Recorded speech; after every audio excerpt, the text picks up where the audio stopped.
Good afternoon, everyone. Today is February 27th, 2024.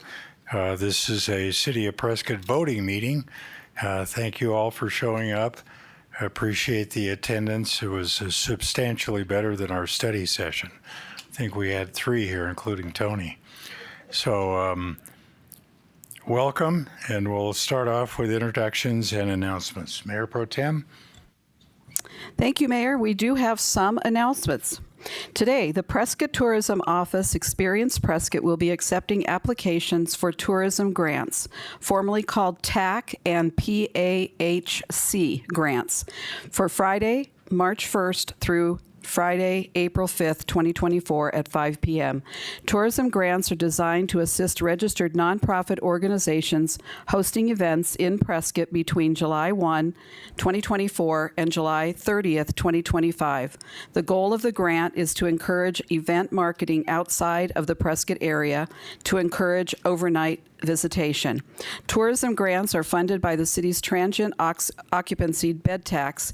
Events are eligible up to $5,000. The grant is available only to Prescott registered nonprofit organizations. So here are some very important dates for the grant process. The grant program opens up on Friday, March 1st, 2024. Applications will be available online at experienceprescott.com. There will be a mandatory meeting for all applicants on Wednesday, March 6th, 2024 at 2:30 at the Prescott City Hall Council Chambers, 201 North Montezuma, the 3rd floor. A representative from the organization must be present for the mandatory meeting and must sign in. Grant applications are due no later than Friday, April 5th, 2024 at 5 p.m. Awards will begin after July 1st, following the City Council approval of the city budget. All grant material, including the applications, a guidebook, and other resources will be available on the official website, experienceprescott.com, by March 1st. For more information, please contact the Tourism Office at hello@experienceprescott.com.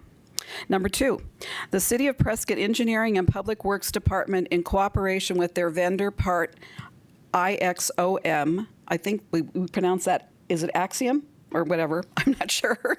IXOM. As well. Okay. Has begun installation of water circulator machines at Watson Lake starting today. These solar-powered devices will help increase dissolved oxygen in the lake and introduce the nutrients that can cause harmful and reduce the nutrients that can cause harmful algae blooms in the summertime. Aeration is one of the several tools that have been identified by ADEQ and the city to help improve water quality for the benefit of recreation, aesthetics, and wildlife. Hang on one second. It should result in better and safer experiences for anglers, paddlers, and all who visit the lake. The solar-powered devices were recommended after extensive research into all reasonable alternatives. They represented the most cost-effective option while also having fewer ongoing maintenance needs. The Prescott City Council approved the contract for their purchase and installation in November of 2023. The aerators operate underwater by circulating the lake water up to 10,000 gallons per minute. On the surface, the main feature that will be seen are solar panels which power the machinery. The city will be providing outreach materials at the lake's docks so that visitors may be informed of their purpose and the function. For more information about the project, contact Matt Colleen at 928-777-1130, extension 5018, or email watershedsmart@prescott-az.gov. Information is also available on the city website. Number 3, we have a lot of announcements today. The City Council Subcommittee on Appointments is seeking applications from citizens who are interested in serving on several boards, committees, and commissions. The City of Prescott is currently seeking applications for the following boards, committees, and commissions. The Building Advisory and Appeals Board, the term is from March 2024 to March 2027. There's 2 upcoming vacancies, and you must be a resident of Prescott. The second board is the Industrial Development Authority. The term is from March 2024 to March 2025. There's a 1-year term and there's 3 vacancies also. You must be a Prescott resident. Boards, commissions, and committees provide opportunities for citizens to take an active role in their local government. Members are appointed by the City Council upon recommendation from the Council Subcommittee on Appointments following the review of applications. Applications are due to the city by Friday, March 22nd at 5 p.m. For more information on the groups, visit the city's website at City of Prescott, Boards and Commissions vacancies, or contact the City Clerk's office at 928-777-1437. That's all, Mayor. Pro Tem. Thank you. That was a long one. That was enough. We'll now have an invocation from Councilman Moore, followed by the Pledge of Allegiance from Councilman Gambogi. Then we'll do roll call and a proclamation.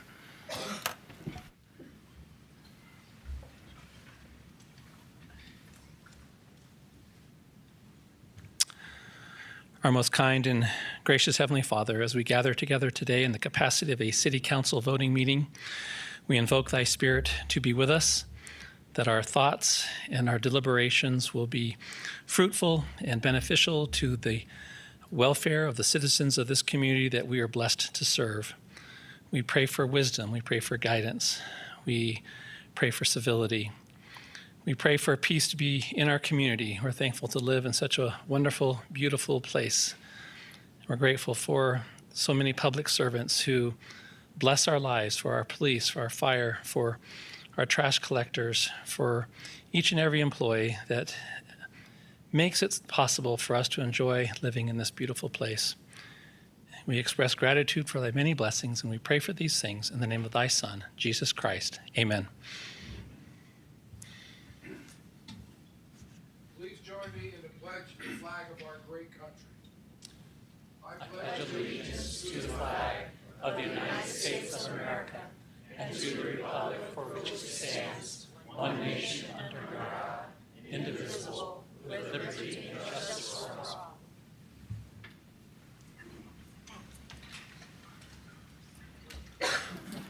Thank you, Councilman. Roll call, please. Mayor Good. Present. Mayor Pro Tem Cantelmi. Here. Councilwoman Fruworth. Here. Councilman Gambogi. Here. Councilman Montoya. Here. Councilman Moore. Here. And Councilmember Rusing.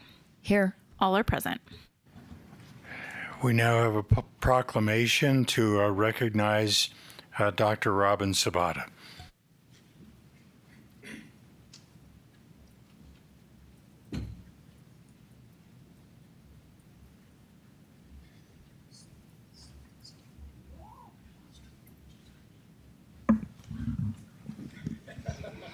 Welcome, welcome.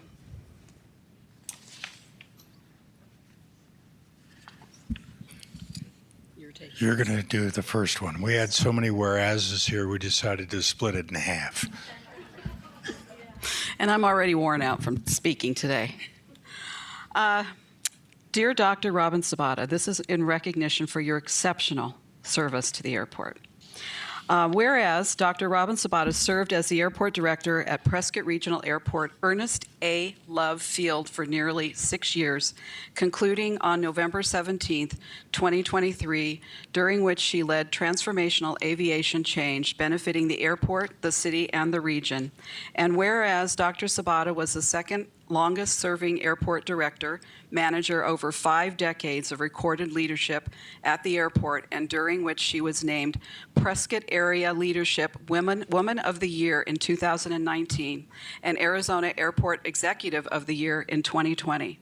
And whereas during her years of dedicated service, the airport was renamed Prescott Regional Airport Ernest A. Love Field, celebrating the airport's sizable economic impact, its vital role as a northern Arizona gateway to the national air transportation system, and its support of critical aerial firefighting operations for the region.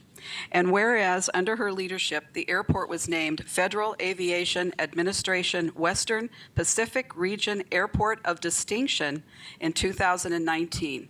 Arizona Airport of the Year in 2020, and ADEQ's Environmental Stewardship Bronze Award recipient in 2022.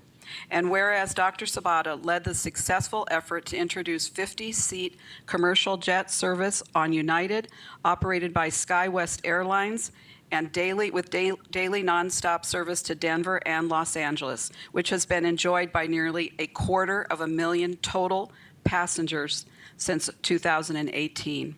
Whereas annual aircraft operations at the airport have risen significantly since 2018, trending toward prior record levels experienced in 1990s due to flight training activity associated with the global pilot shortage and resulting in the airport being ranked as the 23rd busiest in the nation in 2023.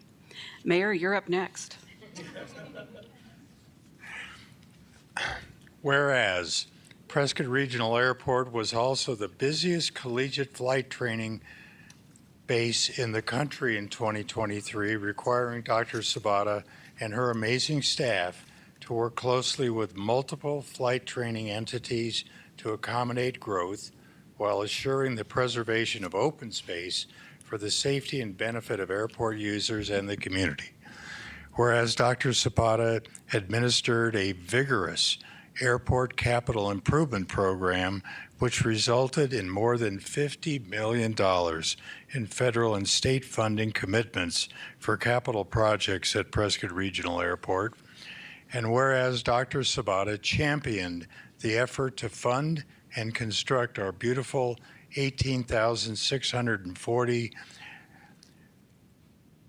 passenger terminal dedicated in 2021, following decades of unfruitful attempts to replace the city's 1940s constructed airport passenger terminal. We all been there.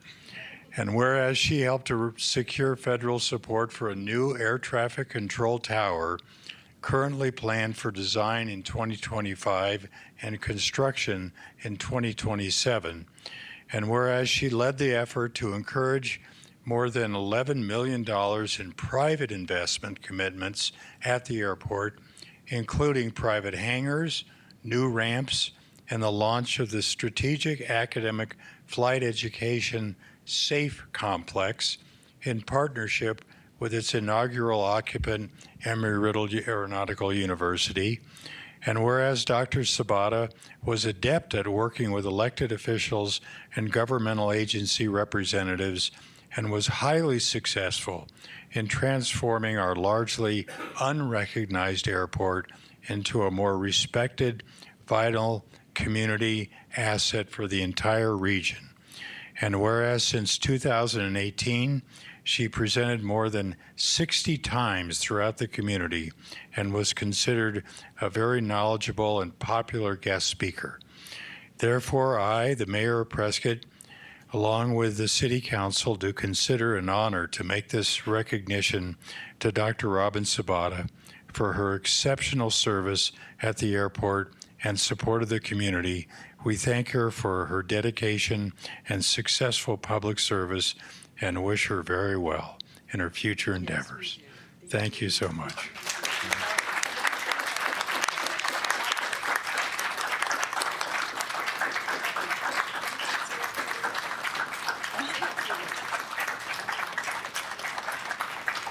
I'm sure Dr. Sabata can say a few words.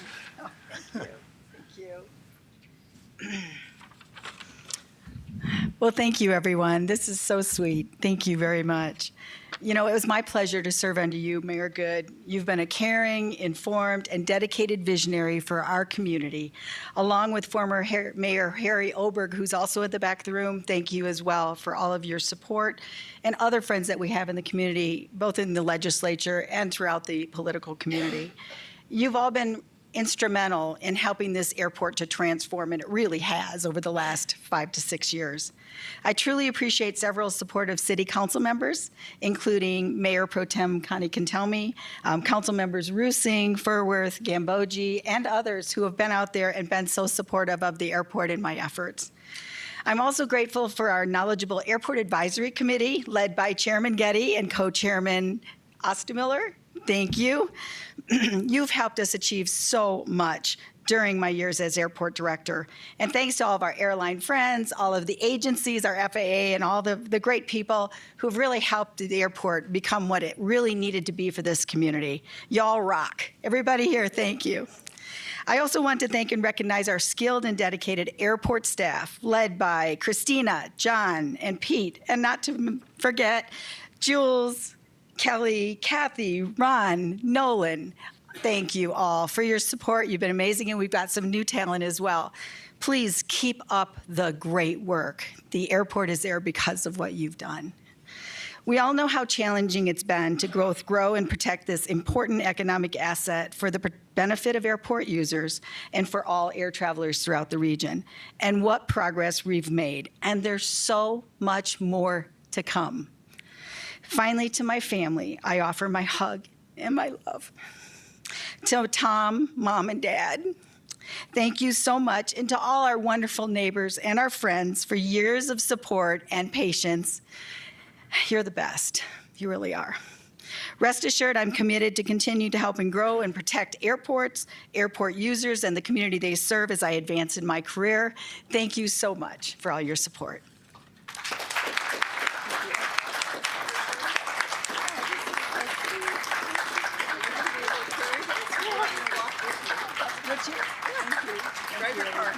Thank you.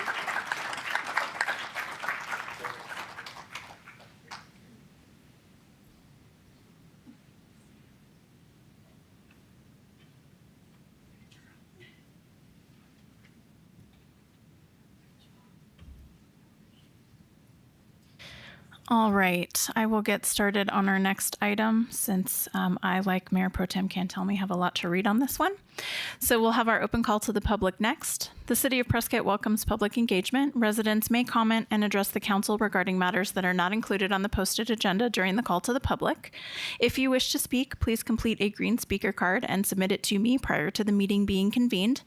As a reminder, speakers are limited to 4 minutes. The call to the public will be limited to 40 minutes in total, with the following stipulations. Citizens will be limited to addressing council on the same topic only 4 times in total. If a topic has been addressed more than 5 times by different speakers, the mayor may limit future discussion on this topic, and topics of a primarily national concern may be limited at the discretion of the mayor. I do have one card, and it is from Lewis Rowe.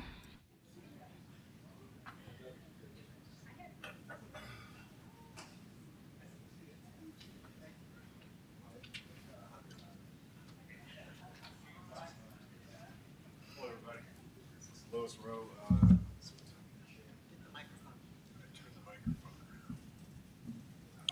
Let's see. It's City of Prescott in the county of Yavapai. It's 3:18 p.m. and I got some really good news to bring everybody. So I've been into your office and your chambers here speaking before, and we have what I like to present is neurotechnology bills from 2 different states. These bills go into a long process of neural data from neurotechnology that is able to accumulate neural data from an individual illegally and unconsensually by whatever it is that they want to use it for, propaganda, stealing, identity theft.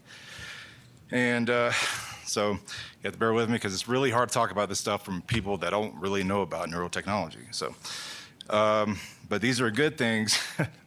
And I just wanted to present this because Arizona needs the same kind of legislation. And me and my group will be presenting legislation that potentially could be passed for the state of Arizona. And very happy about that. So these just came out recently, and I've been fighting this endeavor for about 6.5, 7 years on illegal neurotechnology. And now we have laws about these cases, and up to 10 years in prison, whoever's caught. And one of these states is Minnesota, and boy, they have a lot. The illegal use of neurotechnology that, government entity, corporations, all these individuals that use, these definitions of, I'm just really happy. So Yeah. But anyway, they can stick up to 10 years in prison from the judiciary system, 10 years in prison for misuse of illegal neurotechnology and data theft stealing. And so, yeah, me and my organization would definitely like to get legislation drafted. If you're familiar, okay, so what's really happening with certain people in the population in the United States of America and around the world, because neuroscience is one of those biggest things that are happening today and has been since the 1950s, unfortunately. But if you're familiar with the cases of MK Ultra from the CIA, the government, private institutions that subjected people to behavioral studies that were unconsensual, these were doctors, hospitals, the whole spectrum of the health, medical, and everything. So, and there have been cases of people being illegally implanted in hospitals, doctors, like a lady from Texas, her name is Barbara Lindsay, and she was implanted by a dermatologist's office from having a scar removed on her forehead by laser surgery, and they gave her a sedative for the pain, and it was 2 small high-tech devices inside of her head. And these are just examples. But she went to the Supreme Court for it. I'll make sure I send a copy of that information through your email. But yeah, this is, but the illegal implantation that leads to BCI, which is brain and computer interfaces, by a small device, neuroprosthetics, they use a form of targeted delivery processing, which it locates a certain part of your body, and the implant can go to that certain part of your body, read all your anatomy, your neurology, and then automatically connect you to the neurotechnology device, which is heavily remote, and they're capable of accessing all your neural data with these devices. So we want to add this part to the legislation because that's very important. Whoever these people are that are using this stuff, which it states in the House Bill of Minnesota that it is government entities, private institutions, and all these crazy things. So it's, yeah, and Colorado was another one. They extended the Privacy Act bill, which contributes to more Colorado. Mr. Rowe, please conclude your remarks. But yeah, thank you for listening. This is very exciting news for the populations that are affected by experimentations of neurotechnology. And represent us because we're coming out and it's going to be a big momentum. Thank you. Thank you. That's all, Mayor. All right, we'll move on to the consent agenda. Does anyone want to pull anything from the consent agenda today? Yes, Mayor, I'd like to pull item D as in dog.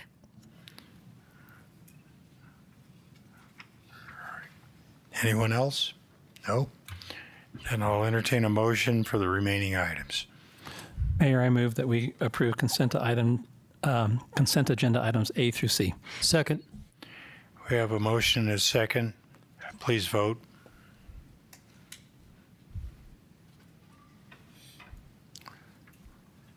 Passes 7-0. Councilmember Rusing? Thank you. The reason why I pulled this item is to let the public know that we're in the midst of revamping our website, and it is wonderful. Our IT department and Ms. Sardi are doing a great job. They're covering all the bases. It's got a huge amount of information on it, and I just wanted to thank everyone for the great job we're doing. And I just wanted to also make the public know that an important component of this updating is to include easier contact to your elected officials. So that's why I'm going to be meeting with the IT department and make sure that our personal emails from work, like Kathy.Rusing, are going to be on our bio pages and very easily, and also our phone numbers. We need to have our phone numbers and our extensions so that people can contact us directly, put it on our bio pages. And so I plan on meeting, but it's very important to get some public feedback too, because we don't want to make it difficult to contact us. So, and in the interest of public input and transparency, we're working on improving accessibility to your city council. Nate, do you have any comments? No. We'll be at the next study session to talk about the website in more detail for the who, what, when, where, and why about IT and the website, and also to give the public a better idea that it just wasn't hatched out of someone's fever dream. There's a method to it, and it should help. Okay, thank you. Any other comments or concerns? I'll entertain a motion on this. Mayor, I move to approve city contract number 2022-225A1. Second. We have a motion and a second. Please vote.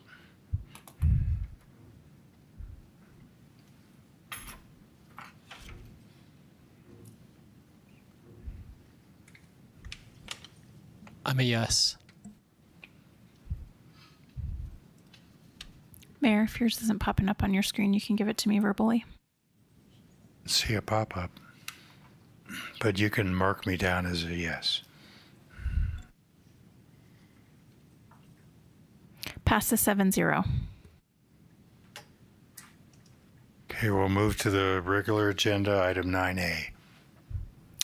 Council direction to staff to undertake additional study and or operation of a temporary traffic signal at the Gail, Gardner Way and Fair Street intersection for the purpose of making a decision regarding the acceptance of a federal highway safety improvement grant for the amount of $1,040,050 for the construction of a new traffic signal.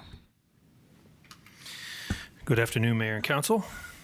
Ian Mattingly, City Transportation Manager, City Traffic Engineer. Perfect, they just brought it up. Mayor Pro Tem, do you want to make your comment now? You want to wait? Mayor, I'll wait till after the presentation. Thank you. Thank you. So today's item is related to the acceptance of a Federal Highway Safety Improvement Program grant for a new proposed traffic signal at the intersection of Gail Gardner Way at Fair Street, specifically as it relates to the need for additional study or a test of a temporary traffic signal to obtain information for the purpose of voting on acceptance of the grant. Previously, staff brought an item in mid-November to accept the grant funding and authorize an intergovernmental agreement with ADOT. Effectively, if that was approved at that time, that would have approved the traffic signal design and future construction. At that meeting, however, based on concerns of residents and questions from the council elected to postpone the vote until additional data could be gathered so that a more informed decision could be made. The intent of this meeting is to discuss the available studies and tests which may provide this data or explore other ideas which may help council make a decision to accept or deny this grant funding. One of staff's goals is to spend public funds for projects and studies wisely. The additional information that can be obtained comes at a cost. So having the council collectively decide on what information, if any, that it needs, while understanding the cost to get it, is good practice. And while I will go over the information from studies and tests that Public Works has come up with, the real question will be what additional data or information do you need to make this decision? With that, I'll go over the tests and the study material that can be provided if you so desire. So the first thing is, and it was included in your packet, but we basically go over about 5 things. So we talked about it last time, but a temporary traffic signal,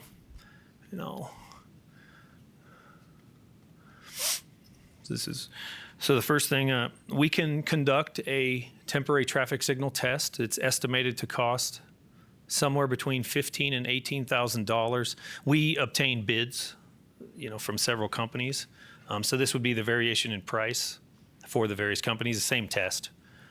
Just depends on if this is approved and you want us to move forward with this, it could be in this range depending on who bids at the time we conduct a test. So it can approximate future signal operation if we do this test.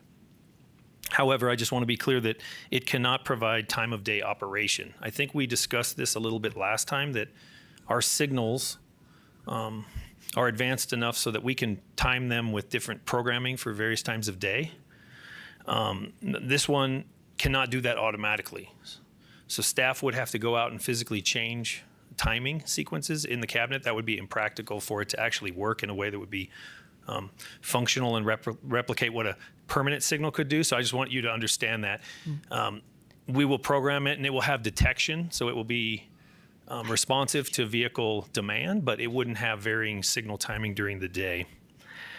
The speed impacts adjacent to and through the intersection from a removal of a four-way stop and replacement with a signal would be demonstrated if you ran the test. And there was some concern from residents, about the impacts of speeding when the light was, for instance, green on Gail Gardner, because obviously right now everyone must stop in all directions. I stated in the previous meeting that we expect that to be something that would occur, but you could see that happen. So that's one result we could get of it. It would confirm what I believe I think we already know, is that speeds would increase immediately adjacent to the intersection because at some time, traffic would be moving through at the posted speed or other speeds. The temporary traffic signal has a few challenges in that it may limit pedestrian and bike access due to limited space. I'm just going to go through this. This is the same bullet points, no change, just shows kind of what they look like. These are trailer mounted traffic, temporary traffic signals. Council Yes. Member Rusing. Thank you, Mayor. Ian, I have a few questions.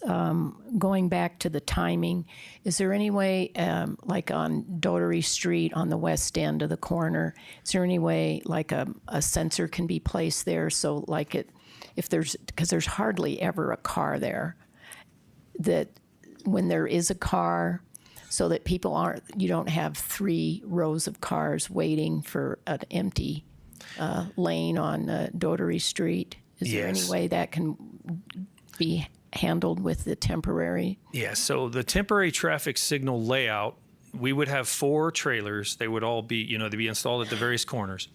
They do include vehicle detection. Okay. So if you want to call that a smart, say whatever you want to call that, they have vehicle detection abilities. So they will not just be we can program them not to just cycle back and forth inefficiently. They would operate like a permanent traffic signal would operate.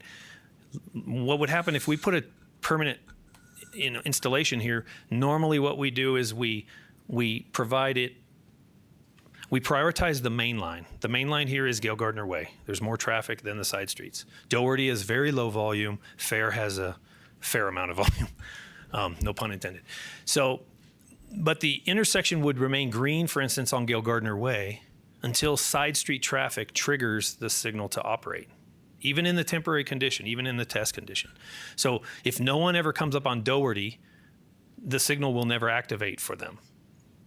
But when cars pull up on Doherty or Fair, the signal, it still has a controller cabinet. It has capabilities like a regular signal. It can adapt and change according to that, or remain on green on there. We can change some of the parameters to operate in a way that we want to during the test. When I meant time of day is our current signals have built-in time clocks, so that let's say in the midday you need to operate it where it might give more time on the side streets or more time for lefts or something. It can adapt and go into a different timing sequence during certain hours of the day. Like in the morning, you might want to prioritize Gail Gardner for longer periods and not let it respond to Fair quickly. That's how it will operate. What I was getting to is trying to get the temporaries to mimic the permanents as closely as possible so the public can get an idea. Another question is, my last question is, can the temporaries be put on the red blink? Yes, they can. In the morning or they whatever. could be set to flash. Yeah. So if we wanted to go forward with a test, 28 days or some other period, we could have staff go out there at a certain time. I mean, we could do that. We can make that happen. We could do it during the day, and if it happened, has to happen at night. We likely could have staff, go out there and turn it on and off. Timer that just they No, automatically there's not blink. that's that time of day thing. You have to go out and physically change the time. Okay. So we'd have to activate it into flash, go out and activate it out of flash. Okay. So that's a challenge. I'm just bringing the challenges up as well as what we can get from it. When I mentioned, you. yes, I'm sorry. So when I mentioned that there's an issue with maybe pedestrian and bicycle access, is that this is a scaled picture of the trailer. So this is the scale size of what the trailer base would be. It's approximately 84 inches wide by 96 inches. Depending on the brand, they're going to be very similar though. And so we have limited right-of-way, and there's fences in that intersection if you're familiar with it. There's also some drop-offs like on the north east corner, upper right. So the reason I bring it up is, for one, we might have to block sidewalks and pedestrian things off. And I'll remind you now, and I'll say this later, the purpose of the signal was to install something that was going to help pedestrian safety. So during this test, we're going to negatively impact that to look at the vehicular operations, but it might encroach to even parts of the vehicular lane. And so that could skew what's going on with cars driving by at speed. It could impact the results of the study, because these look like they're a construction type device. That's not what a traffic signal looks like. You know, it's a traffic signal is actually way less intrusive than this. So we'd want to qualify that some of the impacts of it or that. So that can be done. I think I mentioned this later, but if you want to move forward with this type of test, any type of analysis should be done during normal operations, not during special event operations. So we would want to do this type of test when school is in, when the rodeo's not in town, because special events are very small, short things. We want to replicate what people would see and do during the majority of the year, because you can handle spikes in traffic either using flashing operations or police or traffic control during that. So I just want to say that as well. Mayor Pro Tem, you had a question or comment? Both, actually. So I was actually the one that suggested this in the last council meeting when you first presented it to us. And let me just tell you real quick what my thought process was. So I've rented these pieces of machinery in the past for construction projects. I'm not sure where the 15 to 18,000. How much are you guys paying for that? What was the length of time you were planning on renting those? That's the price for a 28-day test. 28 for 4 days, okay. units. Yeah, that's the price. Those are the bids we got. Okay. And what I had suggested is, I don't think we need any more data. The whole reason for this was just to allow the neighborhood to live with these for a few weeks and let them, see how they work, okay? But I also thought that as we had these set up and the neighborhood could use them and Public Works could view them, maybe something will come out of this that would show both sides of this issue, something different. Because now that road has changed and that curve is there are some concerns about the traffic backing up. So what I basically have been out there now several times. I've looked at this bid. I'm going to withdraw my request because I don't see any way that we need to spend that kind of money to do a test, although I do think it would be very, very helpful for these neighbors to use that for a while, to be able to see it. I think a lot of people are just afraid of it. I think there's information that you have determined through some of your literature here that may not actually be accurate as it pertains to the part going down towards the Walmart area. I did actually see a situation there last week where the traffic did back up far enough to impede people getting out from the other neighborhoods that were up the hill there. But anyway, the thought process still stands the same, but I'm not willing to spend that kind of money on it. I think that's outrageous. I never rented those for that long. But never did I insinuate that we need any more studies. It was basically just to allow people in the neighborhood to be able to use those and drive through them. Some of them may have come back and said, they're worse than I thought. Or maybe they would have come back and said they're not as bad as they thought. So I've always been a proponent of a prototype or a test if you can. In this situation, we could have done it, but not at those prices. Thank you. Understood. Thank you. Councilman Gambogi. I had a number of questions, but I think the issue is moot. So you're withdrawing your recommendation, so you're going to recommend not for a study. I am now, in light of this pricing. I think it's outrageous. But it also sounds like it's turning out to be way more work than I had ever intended that to be. If there's anyway, and not only that, I will tell you another big part of this is I've been in touch with the neighborhood group. I've been out there. I've visited their homes. I told you I saw an incident there last week where the traffic really did pack up there. I'm just going to vote no on this all the way. I don't think it's needed. I think that this is a waste of time and a waste of money. Thanks. Councilmember Rusing. Thank you. I did have concerns on this, especially with the blocking of the sidewalks and then having to set up cones to actually block some of the lanes. It sounded like it was going to cause maybe accidents and more problems than solving anything. And also, I was just curious, are these generators going to be running day and night? Are they diesel powered or electrical? Because they sound like they might be kind of noisy for the neighborhood, having four of them going 24 hours a day. So I'll say I didn't look into it to determine what kind of power source they have. I believe that most of them have like battery pack systems, so that I don't think their noise would necessarily be an issue. And when we talked about this before, you know, it came up as an idea. Certainly staff we don't have the experience with these to know all these things. We could have answered them at that time for you. But just in researching it too, we were surprised at the cost. I mean, certainly, I think they're a construction item intended for that purpose, and so this is quite expensive. And then just because of the tightness of the intersection, there's some negatives regarding using them, I feel. I do have some additional things that I can go over. What staff kind of felt like was, you know, as far as the grant process goes, obviously we brought forward an IGA for you to consider. That is still in limbo, and that's not going to be decided today, certainly. We talked to ADOT, who administers the federal grant, and I think I relayed this to you that it was able to be at least delayed for now. They're waiting for the council and staff at some point to make a decision regarding what they're going to do with the IGA, if they're going to accept it and move forward or deny it. But I may have previously expressed that they kind of gave us the option to push it out a year. And that's what needs to be done. Before it was going to be 24 for design, 25 right away, 26 construction. They said they would slide it 1 year, 25, 26, 27. Now what they're saying is once our council makes a decision regarding the IGA and the acceptance of the signal or the grant money, then they will take it back to the state board, and the state board will then decide whether or not they give us the grant. So before it was more like we accepted the grant, we just have this delay.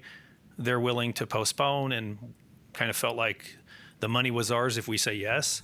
Now it's more like we need to make a decision, yes or no, and then they will decide, the state board will decide. So I just want to be clear with that as well, because that kind of changed in the couple months since. Yeah, doesn't mean we've lost the grant or haven't. Councilman Gambogi. Good info. A good presentation, Ian. Thank you. A couple of questions that have come to me from the public that I wanted to ask you. If we don't spend the $1 million at that location, do we keep the money to spend somewhere else?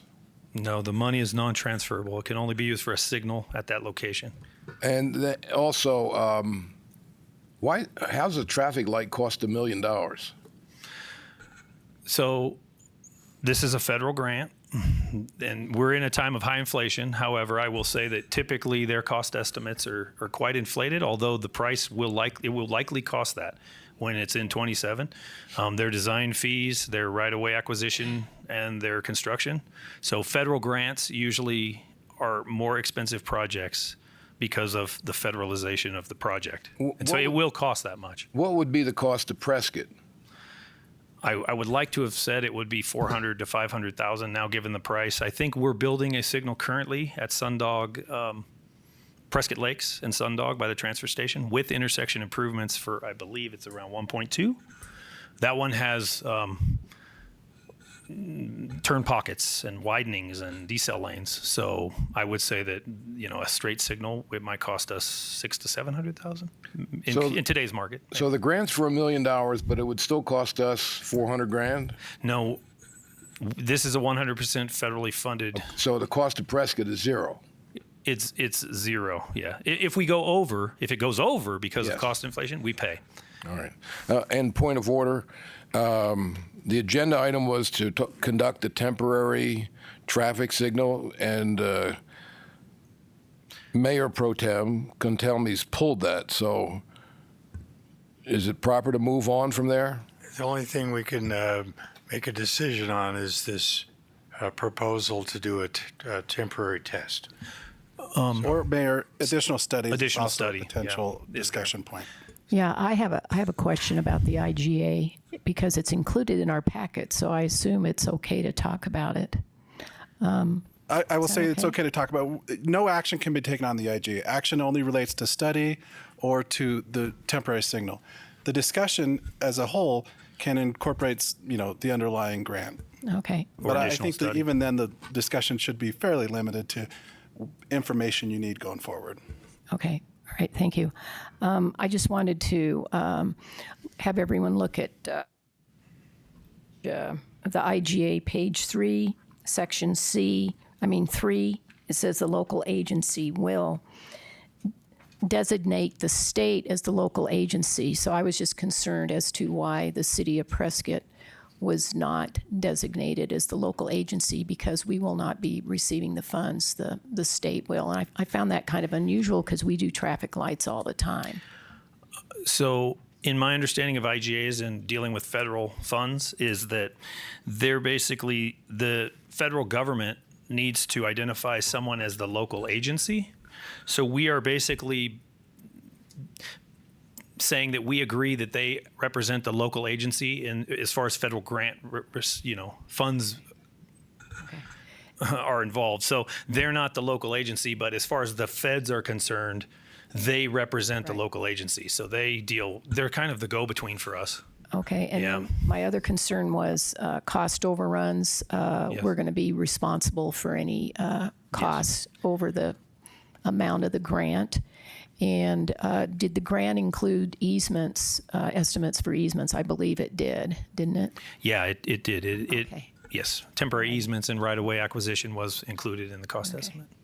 All righty. They were minor, but they were there. Okay. Well, this has generated a lot of public input, and I'd say 99.9% of people are against the traffic light, from what I can tell. And I drive that corner several times a day because I live on that side of town. And even the temporary generated a lot of negative feedback. So the reason that staff came back and called it temporary test or additional study is that what we heard was that you needed or wanted additional information in order to make a decision. And so the 90 days has passed. We needed to get direction. I would say from my standpoint as a traffic engineer, I was here. I heard what the neighborhood said. And I understand that they have concerns regarding this. The grant is for a purpose of mitigating a traffic safety issue. As I stated then, it met a signal warrant because it has to for us to continue down that road. However, we've always said, I've stated this publicly and I've stated this to the people in the audience, that it was not a traffic signal that was on our radar specifically.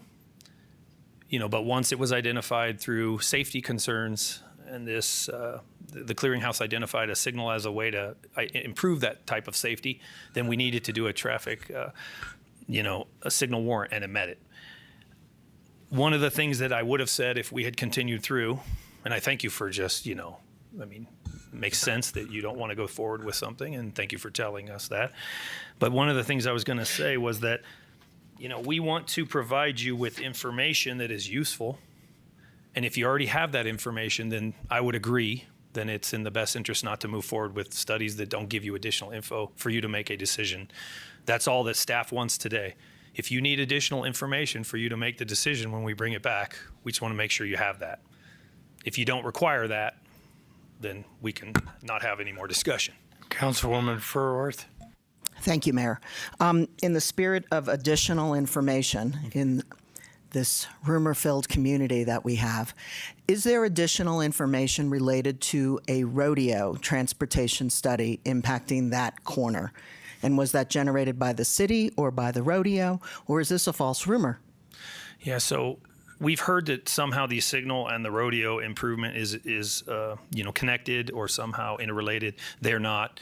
They are concurrently going down a path that just coincidentally was happening at the same time. They are conducting a transportation study for the impacts that their master plan are going to do to the area. And I don't believe that's complete yet. The city has a role in that we are the roadway owners, and so we review their traffic impact analysis and tell them what's going on. We also share information regarding things that we have planned or are doing. One of those things was we had a grant underway through SIMPO for a signal. So we've shared that information with them. The traffic study and the engineer that's doing that study knows that. He knows that it could go, it may not go.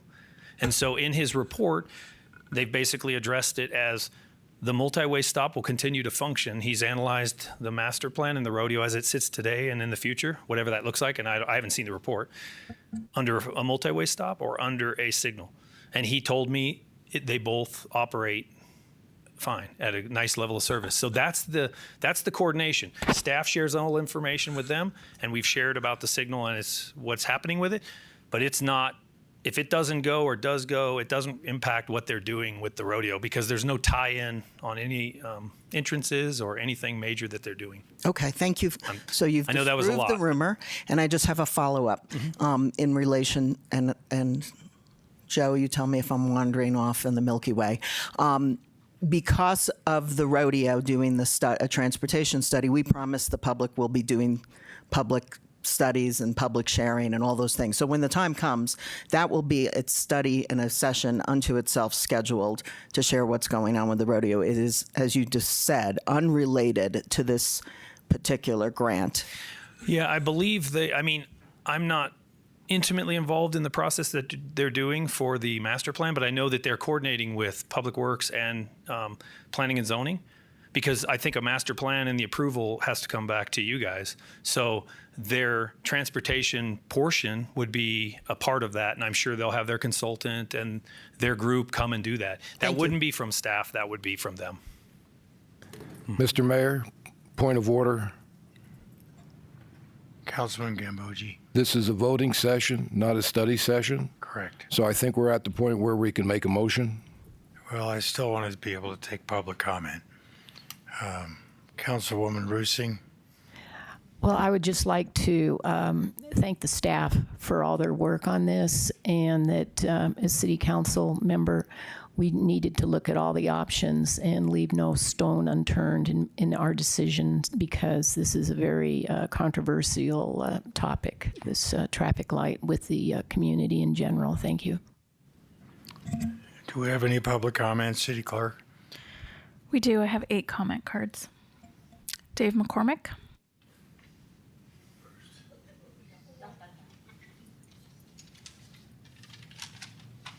Dave. Hello, Ian. How you doing, Dave?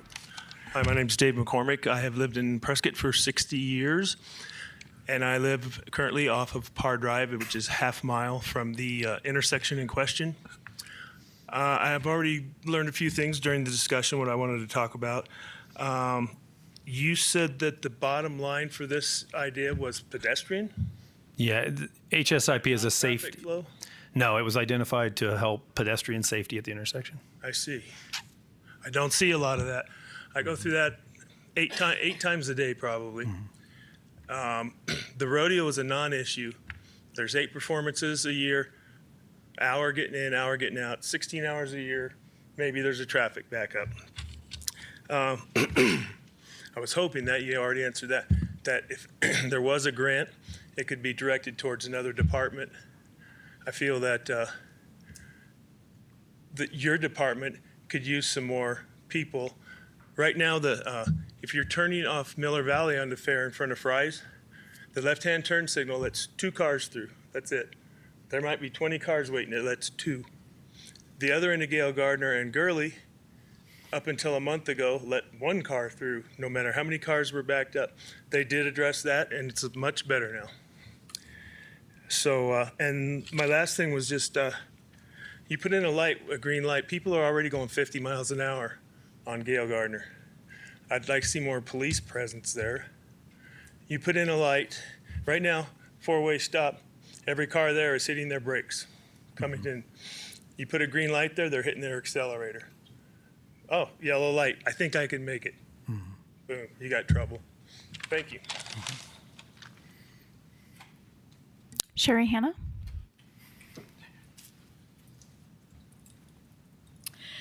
Good afternoon, Mayor and Council. Thank you for giving us this opportunity to speak. So I was here to speak out against the traffic signal. Been a longtime member of Prescott. I've grown up here. I've attended many, many rodeos. I've been a member of the Rodeo Association for many years. Attended other events that the rodeo puts on there at the rodeo grounds. And the four-way stop, whenever I travel that, it works well. It keeps traffic moving. A stoplight would impede certain lanes coming to that stoplight where people would have to wait. The horse trailers would have to wait to wait until it's their turn to go, which would cause, backup. I've been to a lot of the meetings and talked to a lot of the residents. I don't live out there, but everyone that I've talked to that lives out there is against the stoplight. Now, many of you know that I do the Keep Prescott driving campaign. And one thing, my major request I get from people is tell people to slow down and not, because the red lights, that's what they do. When they approach a red light and it turns yellow, that's what we were trained to do when we learned to drive, was to slow down because we knew a red light was coming on. Now people hit the gas because they want to get through that light. They don't want to be stuck there. So that small congested area where the four-way stop is, you put a stoplight there, 2 lanes on every direction, and it's residential and commercial. And I have seen a few pedestrians walking their dogs, and walking the sidewalks there. So it could be disastrous, not only running a red light and having a collision at any stoplight in our town, but that small area there too would be very disastrous. So I would just encourage you to keep the lines of communication open with the residents because they live there. Also with the Rodeo Association because they are doing some enhancements with sidewalks and a new fence around there and other things that will possibly moving an entrance to the rodeo grounds. And that would help and provide more avenues for the people that live there to walk.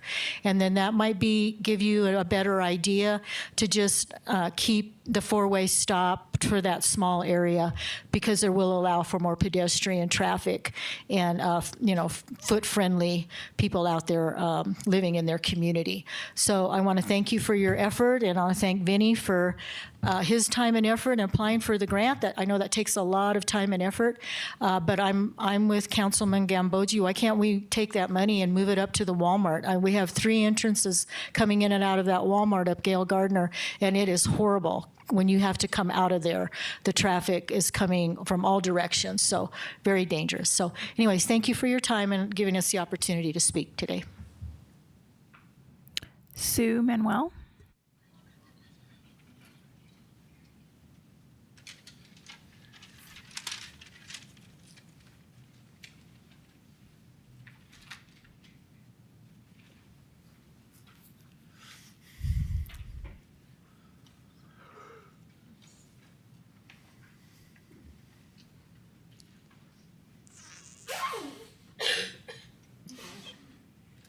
My name is Sue Manuel. I live at 508 Fairgrounds Avenue. I've lived there for 66 years and very proud that my 5th generation of my family is living there now.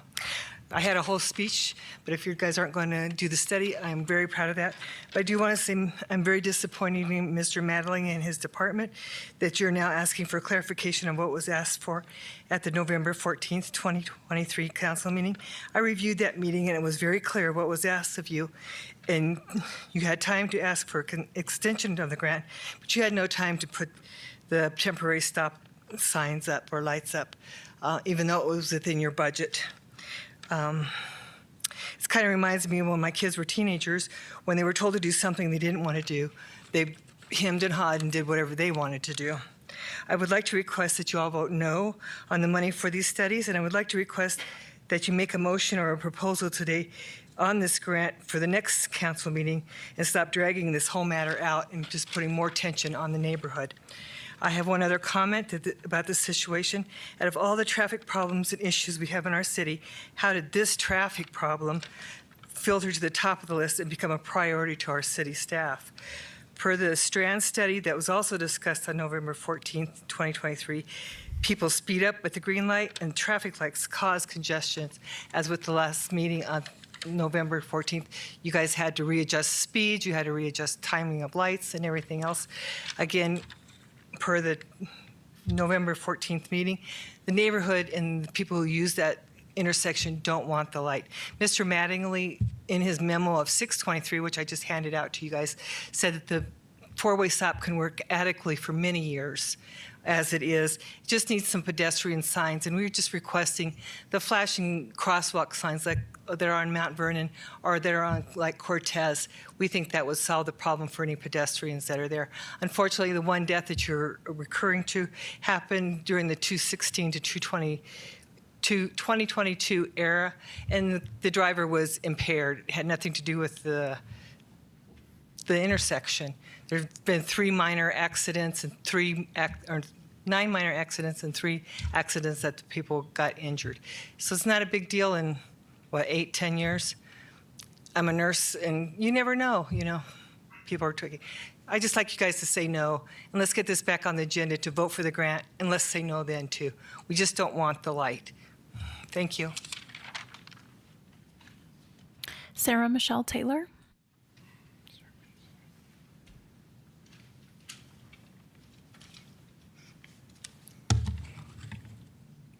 I'm Sarah Michelle Taylor.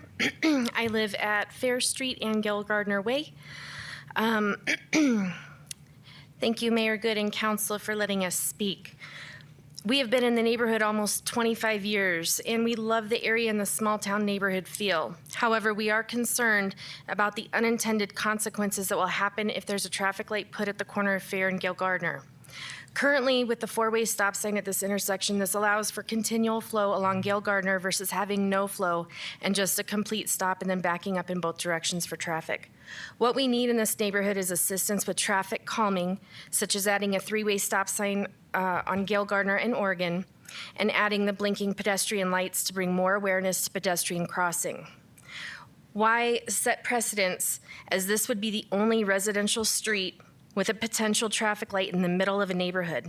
This doesn't make sense to me. How can there be more traffic along this street versus Park, Mount Vernon, Pleasant, Hazley, Rosser? What we should be asking is what was put on the original grant application for this intersection as to why there was such a need. Neighbors in the Gardner area are in the process of updating the Gardner plan to coincide with the city's master plan. The intent of this plan hasn't changed, as the intent of the neighborhood plan is to guide future transition to ensure that the area's residential character is protected while allowing the creation of new uses that are compatible with the surrounding ones. The light would ruin this characteristic of this neighborhood forever. I'm asking council to please consider not putting in a light, even if it's a temporary light, as it's not warranted, it's unnecessary, and it's costing the city and the taxpayers thousands of dollars, and we're putting our focus on the wrong pieces of information. We need to focus our efforts on the traffic calming. Please vote no. Thank you for your time today. Tony Hamer.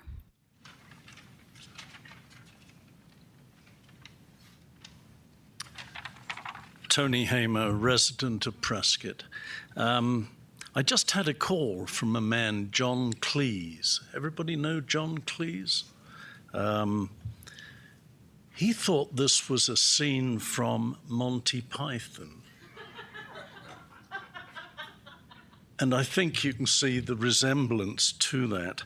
I'm not going to go over what's happened today, but what I would say is, we as a city have a lot more important problems to spend an hour on, and then on top of the other 3 meetings we had before, with things like the output of the strategic plan, the 5 areas that the council would like as policy to focus upon, we need to spend our time there.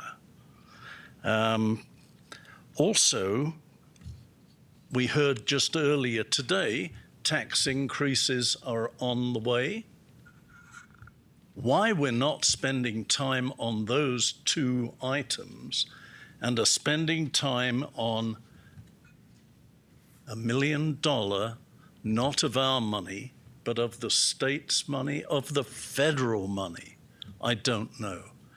It seems to me we need to reprioritize where we are.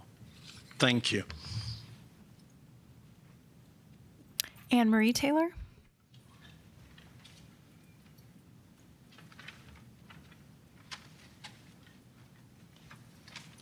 Mayor and Council, thank you for your time. My name is Anne Marie Taylor. I've lived in the Gail, Gardner neighborhood for over 20 years.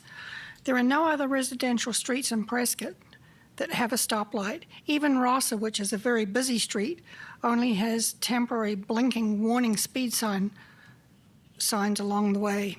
My understanding from the meeting in November that the city granted a 90-day extension for the people to investigate the need for a stoplight based on temporary light installation. That was not done.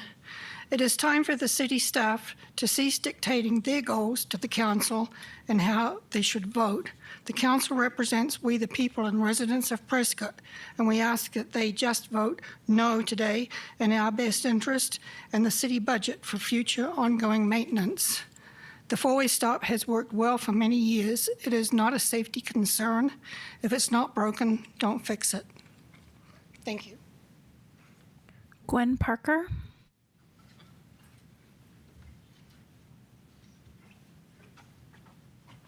Good afternoon, council members. I just want to thank you for your time and just to reiterate what everyone else has said, that we really is a big concern.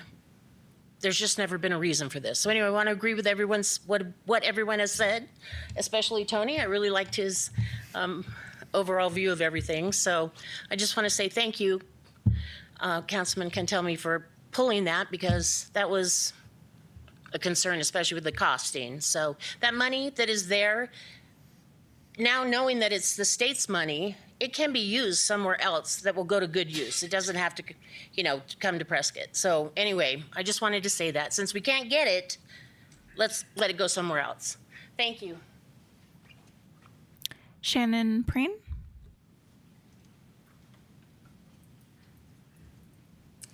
Mayor, Council, my name is Shannon Pren, and I spoke to you in November.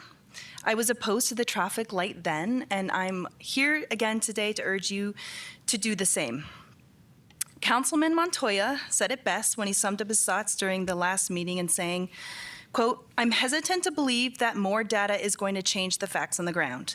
If we send city staff out to look at this again and it more or less confirms the same data and we're still in a place of saying no to this, that would be fairly demoralizing to staff and not an effective use of taxpayer dollars. I'm not compelled to see that there's a path to move forward with this personally," end quote. And I couldn't agree more. Thank you for considering to vote no to the temporary traffic light, and I would really urge you to say no to a permanent traffic light because nobody wants it. Thank you. That's all, Mayor. Councilman Gambogi. I would love to make a motion. I think that would be appropriate at this time. But for those of you who have remained, the traffic light is not on the agenda. The only item on the agenda is the study. So I move that we do not direct city staff to conduct a study and signal test for the traffic light on Gail, Gardner, and Fair Street. Second. Have a motion and a second. Please vote.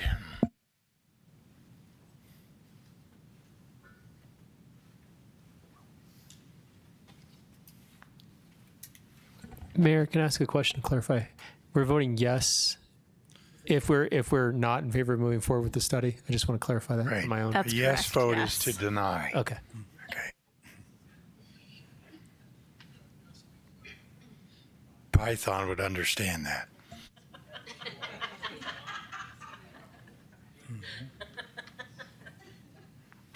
Passes 7-0.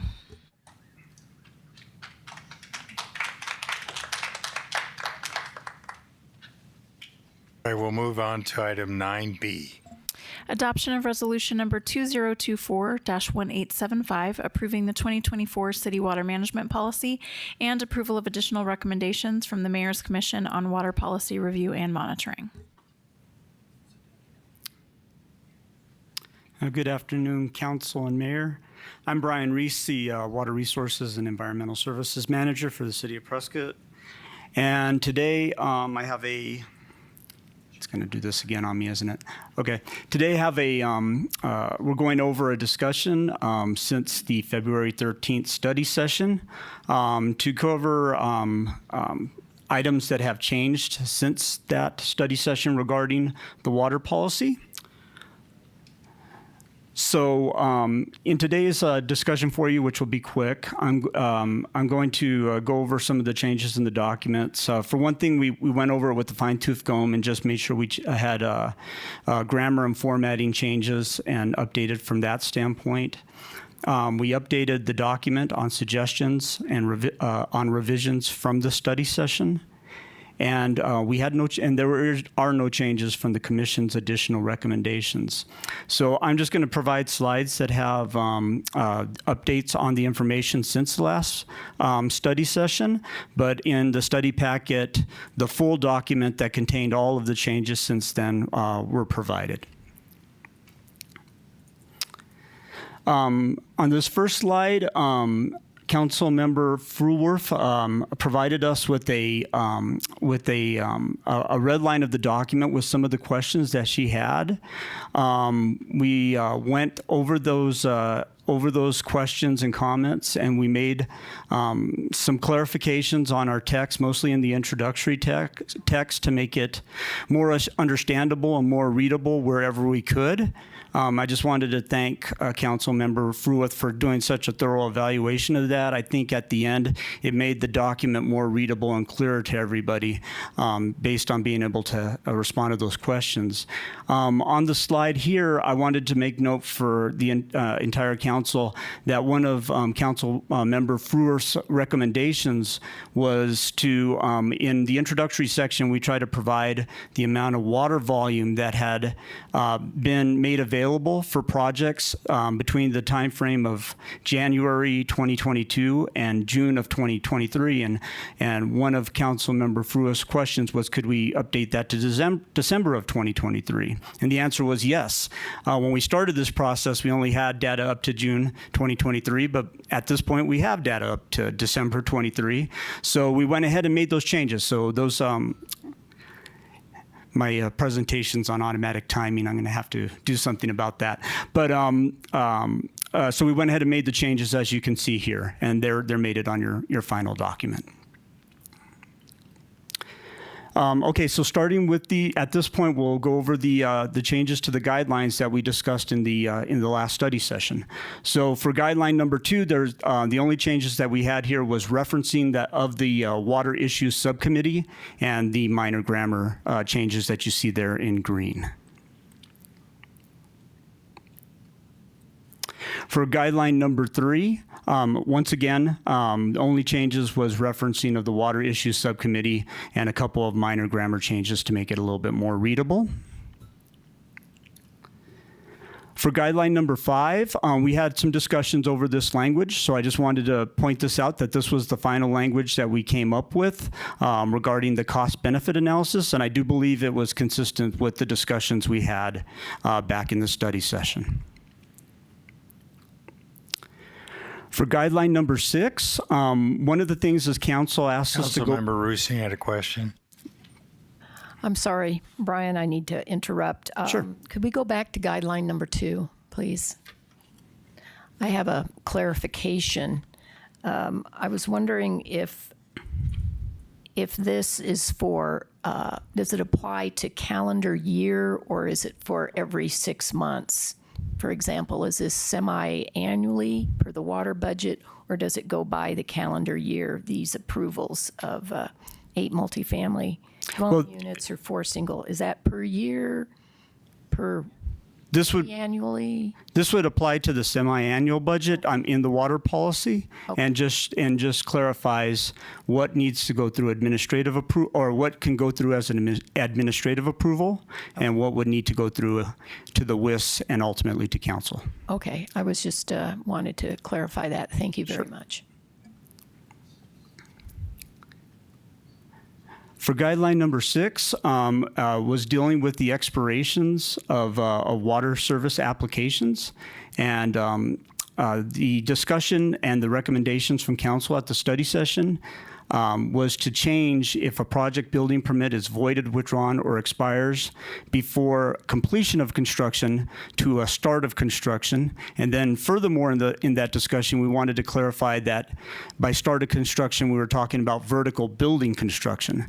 So with the help of community development, we came up with this language that that if a permit is voided, withdrawn, or expires before an approved footing inspection is obtained for the project, then the water allocation shall expire, and the footing inspection is held at the very beginning of vertical construction.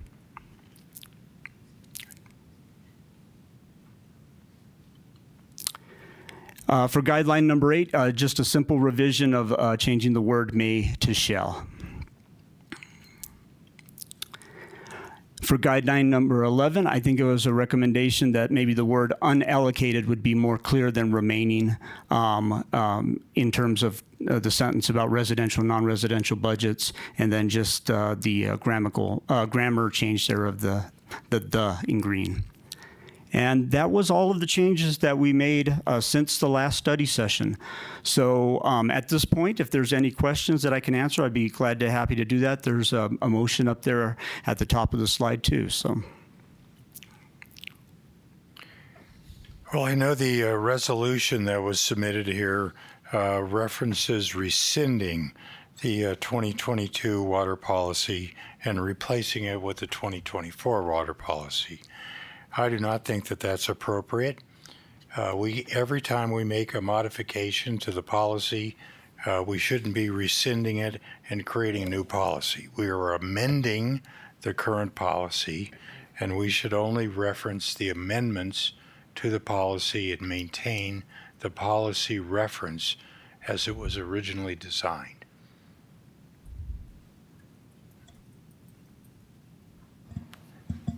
So if we move forward, I would like to strike Section 2 under enactments.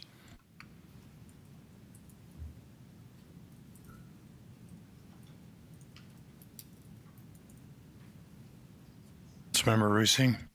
Yes, apparently there was some very extensive changes, updates, changes in numbers and the charts that were done that we really hadn't really discussed fully. And I understand that,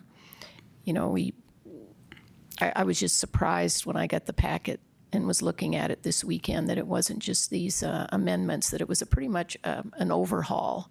And our 2022 water management policy was very historic. It had 3 key elements in it. No water outside the city limits. If we were going to grow, we were going to grow by annexation.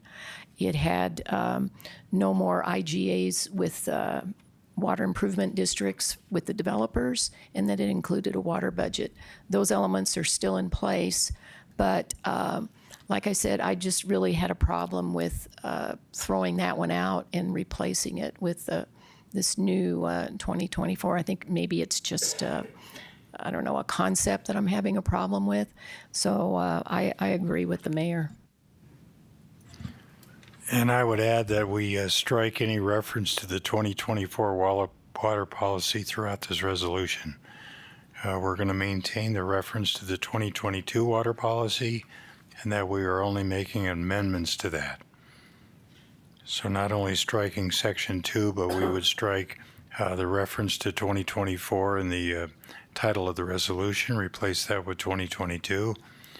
1, 2, 3, the fourth, whereas it's anticipated that the 2022 water management policy will be amended from time to time.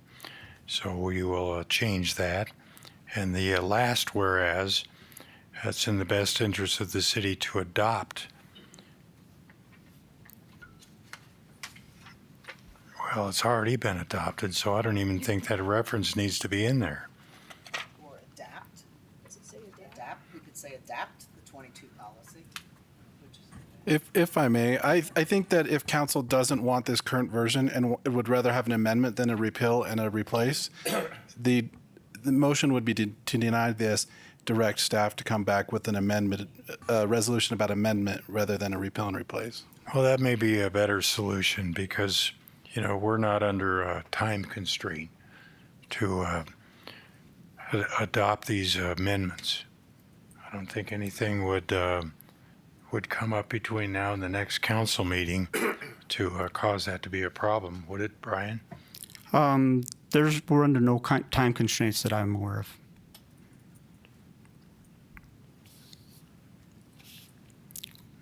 Any other speakers? Well, then we can just move to maybe deny this, or do we want to table it? Postpone it? I think the best is to deny this resolution. This is a resolution that's not, if I'm hearing what you're saying correctly, that you're not okay with this resolution. The proper course is to deny and then direct that it come back with an amendment. Well, very well then. Then I'll make a motion that we deny the resolution referenced on regular agenda item 9B. Second. Okay, we have a motion and a second. Any further discussion? Any public comment? No, Mayor. Okay. Please vote. Okay, a yes vote is to deny this resolution. Monty Python has left the building. Come on, there you go. Passes 7-0. Move on to item 9C. Approval of city contract number 2024-170 with Van Contracting for solid waste hauling services. Good afternoon, Mayor and Council. Jana Ramsey, Public Works Department, and with me at the podium is Brady Higgs, Superintendent of Solid Waste. You have cleared the room with all of your no's, so I'm hoping that we can reverse that trend this afternoon. Ours is very easy.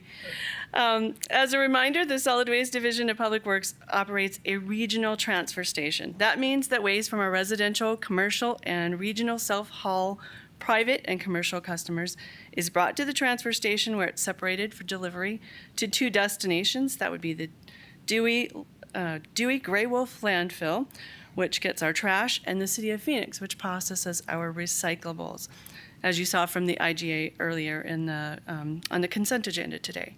So all waste brought to the transfer station leaves the transfer station by way of contracted trucking. For the past 15 years, Fan Contracting has been our trucking contract partner for this purpose. Several months ago, we were advised by Fan representatives that they would not be renewing our existing contract due to the ceiling increase. So we prepared a request for proposals through our procurement division, and Fan Contracting was the sole qualified bid. It must be acknowledged that these are significant increases over the previous contract, but we also acknowledge that we've all been experiencing these increased costs.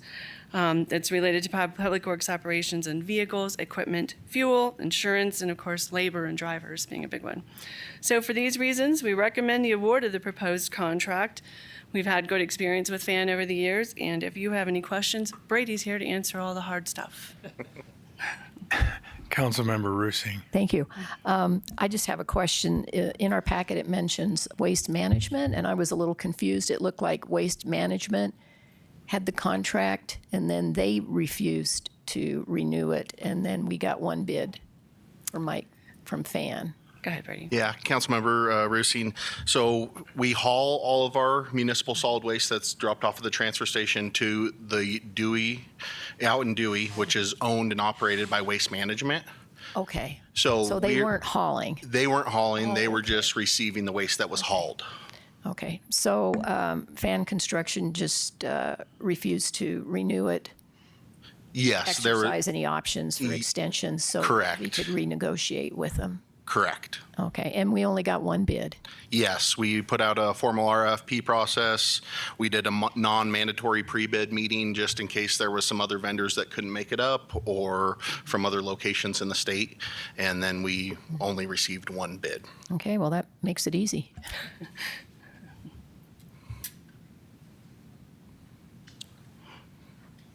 Very good. Any other questions or comments? Do we have any public comment? We do not, Mayor. Then I'll entertain a motion. Mr. Mayor, I would like to move to approve city contract 2024-170. Second. Third. Have a motion and a second. Please vote. This time it's a yes, we'll approve. Thanks for the clarification, Mayor. I always appreciate it.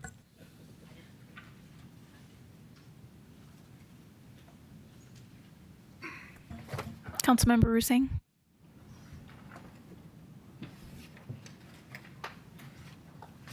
Passes 7-0. Very good. That concludes our agenda item for today on this meeting. I'll close this meeting with a comment from one of my favorite modern presidents, Ronald Reagan. Live each day to the fullest. Live each day with enthusiasm, optimism, and hope. If you do, I'm convinced that your contribution to this wonderful experiment we call America will be profound. God bless Prescott. This meeting is adjourned.